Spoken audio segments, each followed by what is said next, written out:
Olá! Hoje nós vamos fazer o estudo dos capítulos 10 a 12 do livro de Números. No versículo 2 do capítulo 10, eram duas trombetas de prata e serviam para convocar os homens e apelar a Deus. A tonalidade distinta das trombetas convocava o povo a marchar pelo deserto. Eram tocadas também no dia da expiação e foram usadas na marcha ao redor de Jericó, né? Que nós veremos isso em Josué 6, dos versículos 2 a 21. Nos versículos 5 a 6 do capítulo 10, depois que o Senhor movia a nuvem onde estava a sua presença, os sacerdotes tocavam as trombetas uma depois da outra, e numa duração variável, possivelmente em um tom diferente também, para avisar o povo de Israel para seguir a liderança do Senhor. Versículo 9 do capítulo 10, Deus ajudaria o seu povo na guerra, somente se ele fosse invocado mediante o sonido das trombetas aqui mencionadas. Em outras palavras, Deus determinou certas condições para os israelitas terem sua ajuda. Dos versículos 11 a 13 do capítulo 10, o 20º dia do mês era menos de uma semana depois do 14º dia do segundo mês, quando as pessoas impuras, né, que não puderam celebrar a Páscoa, poderiam celebrá-la. Também era cerca de um mês depois da Páscoa, né, como eu comentei, da Páscoa de uma semana, descrita em Números 9. Após passar 11 meses no deserto do Sinai, o Senhor começou a conduzir seu povo ao destino que ele planejara, que era a terra prometida. O sinal visível da glória de Deus se ergueu para ir adiante dos israelitas em marcha.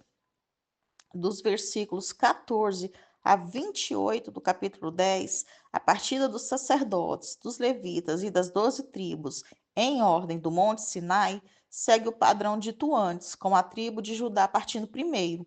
Não é mais uma marcha desordenada como na saída do Egito, mas sim obedecendo a um sistema pré-estabelecido. A tenda da congregação ficaria no meio das tribos.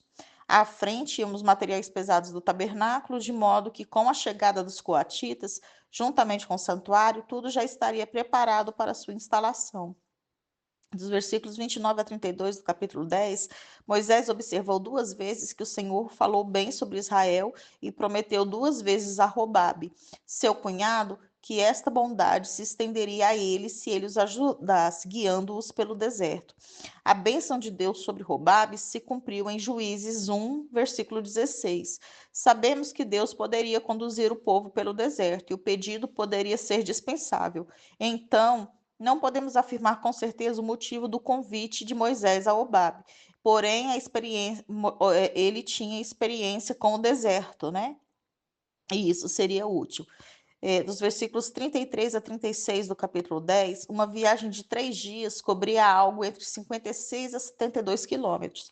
A viagem de 3 dias faz lembrar o pedido de Moisés ao faraó para que deixasse os israelitas viajarem 3 dias no deserto para adorar o Senhor. Moisés tinha plena consciência da presença poderosa de Deus entre o seu povo. Essas orações honram ao Senhor como o guerreiro divino que ia à frente da multidão do povo, bem como a fonte da proteção divina para o acampamento. O que está dito nos versículos 35 e 36 é conhecido como Canção da Batalha da Arca. Agora nós vamos falar sobre o capítulo 11. No versículo 1 do capítulo 11, depois de apenas 3 dias de viagem, o povo começou a murmurar e a queixar-se porque as condições não eram excelentes. O povo murmurou e aqui se acendeu a ira do Senhor, pois ele já tinha feito a aliança com o povo no Monte Sinai e revelado sua lei. Versículo 4 do capítulo 11, algumas traduções da Bíblia trazem a palavra populacho, outras trazem estrangeiros. Se referem às pessoas que deixaram o Egito junto com Israel no Êxodo, influenciaram Israel a rebelar-se contra Deus e a desejar os ilusórios prazeres do Egito. No versículo 5 do capítulo 11, a murmuração do povo é resumida pelas palavras: Nós nos lembramos dos peixes que comíamos livremente no Egito. E isso equivale a chamar o mal da opressão egípcia de bem e a boa provisão do Senhor no deserto de mal. Versículo 7 do capítulo 11, o maná era um pão que Deus mandou dos céus para seu povo no deserto, semelhante à semente de coentro, com sabor de farinha com mel e de consistência resinosa. Dos versículos 10 a 16 do capítulo 11, o resultado do descontentamento em todo o acampamento chamou a atenção de Moisés e de Deus. Embora estivesse irritado com o povo, Moisés se aproximou de Deus com respeito, afirmando que não podia conduzir um povo tão grande sozinho. Moisés esperava conduzir o povo como um exército triunfante à terra prometida. Ao invés disso, o povo agia como nenéns espirituais, e Moisés reconheceu que seria demais para ele carregá-los. Deus então tomou do espírito que estava sobre Moisés e colocou-o sobre 70 anciãos para ajudá-lo na liderança espiritual do povo. Assim, Moisés sabia que, mediante o poder do Espírito, poderia enfrentar os desafios de qualquer tarefa a qual Deus o chamasse, porque não teria de suportar o fardo na sua própria força. No versículo 17 do capítulo 11, a presença do Espírito de Deus, que estivera exclusivamente sobre Moisés, seria agora distribuída às 70 autoridades, dando-lhes uma dimensão espiritual que os separaria para os cargos administrativos e judiciais do povo. A obra do Espírito de Deus capacitaria as autoridades e os anciãos a desempenharem as incumbências do ensino, julgamento e liderança dos israelitas. É importante dizer que o espírito que estava exclusivamente sobre Moisés e seria distribuído aos outros 70, que isso não diminuiria a presença do espírito em Moisés. Versículo 18 do capítulo 11. Santificai-vos faz referência ao processo de consagração através da limpa-gem do corpo e das roupas, usada para preparar o povo para receber uma manifestação da presença de Deus. Versículos 19 a 20 do capítulo 11, Deus declarou aos israelitas que eles não comeriam um mês inteiro. Diferente do que aconteceu em Êxodo 16, versículo 13, essa demanda surgiu a partir do descontentamento rebelde com a contínua provisão de maná por parte de Deus.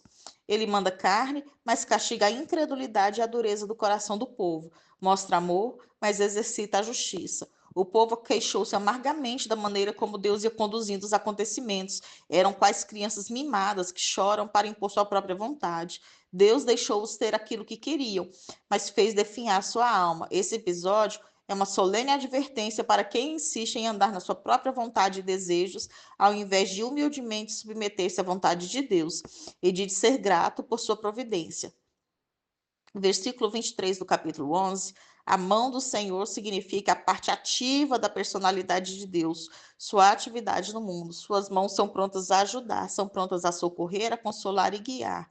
No versículo 25 do capítulo 11, aqui reforça o fato de que Deus tirou do espírito que estava sobre Moisés e colocou sobre as autoridades israelitas, não diminuiu o espírito que estava sobre Moisés. Este milagre proveu o poder e a sabedoria necessários para os que trabalhavam a favor de Deus sob a direção de Moisés. Versículo 26 do capítulo 11, duas autoridades, Eldade e Meldade, não compareceram à cerimônia de apresentação, porém profetizaram assim como as outras, provando que o Espírito de Deus não pode ser confinado a espaço ou tempo.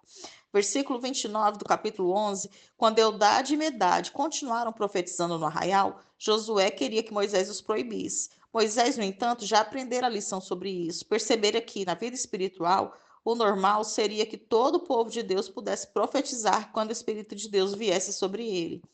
Versículos 31 e 32 do capítulo 11, algumas traduções da Bíblia trazem que as codornizes foram espalhadas cerca de 2 côvados de altura, ou 1 metro, em outras traduções. Não é que elas ficaram amontoadas dessa altura, quer dizer que elas voaram baixo, cerca de 1 metro do chão, se tornando presas fáceis para os israelitas. Versículo 33 do capítulo 11, a praga muito grande enviada sobre o povo pode ter sido uma intoxicação alimentar devido ao tempo em que a carne das codornizes ficou exposta ao sol. Agora nós vamos falar sobre o capítulo 12. No versículo 1 do capítulo 12, o suposto motivo da murmuração de Miriam e Arão contra Moisés foi o casamento de Moisés com uma mulher etíope, embora o verdadeiro motivo fosse a autoridade de Moisés como principal porta-voz de Deus. Há 3 teorias a respeito dessa mulher etíope. A primeira é: Moisés havia se casado com essa mulher etíope quando Zípora estava na casa de Jetro, o sogro de Moisés. Assim, Moisés seria dos esposos. A segunda teoria é que Zípora tinha morrido e Moisés se casou logo depois. E a terceira era que eles estavam se referindo à própria Zípora. Zípora seria a mulher etíope. No versículo 2 do capítulo 12, a terminologia e o contexto sugerem que Arão e Miriam estavam desafiando a posição profética de Moisés como o principal receptor da vontade de Deus. A questão ética era um subterfúgio para o verdadeiro desafio, a posição de liderança divinamente nomeada de Moisés. Né? A gente precisa entender aqui que Arão e Miriam eram mais velhos do que Moisés, e essa questão da idade era importante naquela cultura. Versículo 3 do capítulo 12. A palavra manso se refere às virtudes de humildade e de ternura que Moisés tinha, tornando-o, pois, digno da sua vocação e inocente das queixas levantadas contra ele. Esta referência a Moisés como o homem mais manso da terra é provavelmente uma explanação complementar escrita por Josué no livro após a morte de Moisés.